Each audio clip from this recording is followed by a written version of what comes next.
কক্সবাজার সমুদ্র সৈকত হচ্ছে বিশ্বের সবচেয়ে দীর্ঘতম একটি সমুদ্র সৈকত এবং অত্যন্ত আকর্ষণীয় একটি সমুদ্র সৈকত পর্যটকদের জন্য। এবং এই কক্সবাজার সমুদ্র সৈকতে বিশেষ করে কক্সবাজার থেকে টেকনাফ যেতে কয়েকটি বিচ পড়ে, নতুন নতুন কিছু বিচ এখানে তৈরি হয়েছে। এর মধ্যে অন্যতম একটি নতুন বিচ হচ্ছে কাঁকড়ার বিচ, যেটা বাইল্লাখালী কাঁকড়ার বিচ নামে পরিচিত এবং এটি উখিয়া উপজেলায় অবস্থিত।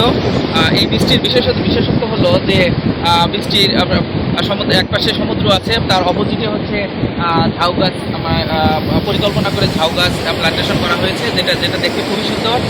এবং এখানে যেহেতু এখানে বিভিন্ন ধরনের লাল কাঁকড়ার জন্য খুবই বিখ্যাত, বিশেষ করে যখন জোয়ারের পানি নেমে যায় ভাটার সময় এই বালিকণার মধ্যে যে লাল লাল রঙের যে কাঁকড়া সেগুলো তার বাসা থেকে বের হয়ে আসে এবং চলাফেরা করে এবং তারা বিভিন্ন ধরনের আলপনা আঁকে এবং এটা পর্যটকদের জন্য একটা অত্যন্ত আকর্ষণীয় একটা বিষয়। আরেকটি বিষয় হলো যে এই লাল কাঁকড়াকে সংরক্ষণ করার জন্য এখানে বাঁশ এবং কাঠ দিয়ে কিছুটা রিজার্ভ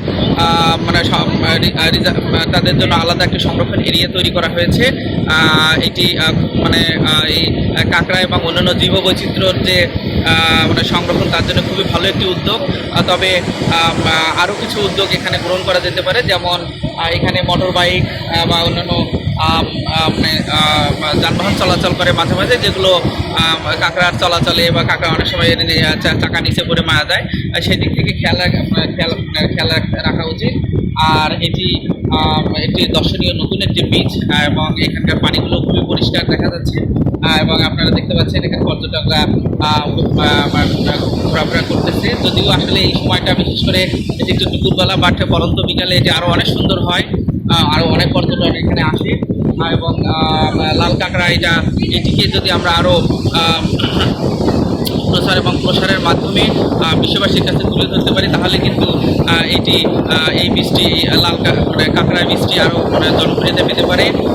এবং আমি মনে করি সরকারের পাশাপাশি বিভিন্ন যে সামাজিক সংগঠন এবং প্রাইভেট কোম্পানি যদি এগিয়ে আসে, তাহলে কক্সবাজার থেকে যে মেরিন ড্রাইভ যেটি হচ্ছে টেকনাফ পর্যন্ত গিয়েছে, এইখানে প্রায় 120 কিলোমিটার প্রশস্ত সমুদ্র সৈকত আমরা জানি কক্সবাজার। এখানে প্রতি 10 কিলোমিটার অন্তর অন্তর এরকম স্ট্রাকচার এবং সুন্দর বসার ব্যবস্থাপনা এবং যোগাযোগ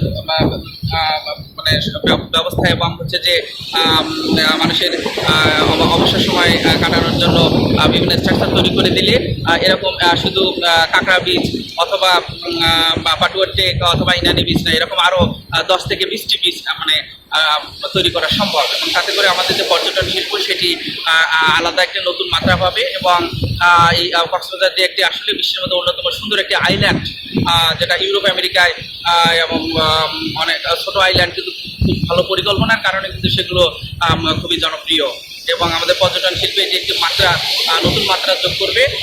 এবং ভ্রমণ প্রিয়াসু যারা কক্সবাজার আসবেন তাদের জন্য অবশ্যই কাঁকড়া বীজটি দেখার জন্য আমন্ত্রণ রইল। এবং ব্যক্তিগতভাবে আমি তো খুবই হ্যাপি এই ক্ষেত্রে কাঁকড়া বীজটি এবং এটি আরও উত্তরোত্তর সমৃদ্ধ হোক সেই আশা ব্যক্ত করি এবং পরবর্তীতে আমরা আরও নতুন নতুন জায়গা ভ্রমণ করবো। ধন্যবাদ।